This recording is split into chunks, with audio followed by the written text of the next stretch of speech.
नमस्कार. माझे नाव आराध्य आहे. आज सलाम आहे त्या वीरांना ज्याच्यामुळे आज हा दिवस पहिला. आज सलाम आहे त्या वीरांना ज्याच्यामुळे आज हा दिवस पहिला. ती आहे भाग्यशाली तिच्या पोटी जन्मल्या वीरांनी हा देश खंड राहिला. ती आहे भाग्यशाली तिच्या पोटी जन्मल्या वीरांनी हा देश खंड राहिला. स्वातंत्र्य दिनाच्या हार्दिक शुभेच्छा. आजच्या कार्यक्रमाचे अध्यक्ष माझ्या गुरुजीवन विद्यार्थी मित्रांनो, सर्वप्रथम आपल्या सर्वांना स्वातंत्र्य दिनाच्या हार्दिक शुभेच्छा. आपल्या मातृभूमीच्या स्वातंत्र्यासाठी ज्या थोरवीरांनी आपल्या प्राणाची आहुती दिली त्यांना माझे कोटी कोटी प्रणाम. आज 15 ऑगस्ट म्हणजे भारताचा स्वातंत्र्य दिन. आजचा दिवस म्हणजे सर्व भारतीयांसाठी आनंदाचा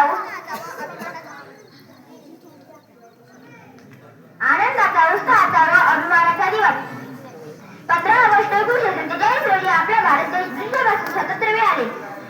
स्वातंत्र्यानंतर आपला भारत देश विज्ञान, शेती, शिक्षण, क्रीडा अशा अनेक क्षेत्रात वेगाने प्रगती करत आहे. पण भारतात असहकार, गरिबी, असमानता, भ्रष्टाचार अशा समस्या सुद्धा आहेत. आपण सर्वांनी मिळून या समस्येवर मात केली पाहिजे. चला आपण सर्वांनी प्रतिज्ञा घेऊ की आपण आपल्या पूर्ण मेहनत घेऊ व आपल्या भारत देशाला जगातील सर्वोत्तम देश बनवू. स्वातंत्र्यवीरांना पुढे यशाची आपणास त्यांच्या स्वातंत्र्याने भारत मधला महान स्वातंत्र्य दिनाच्या हार्दिक शुभेच्छा. जय हिंद, जय भारत. धन्यवाद.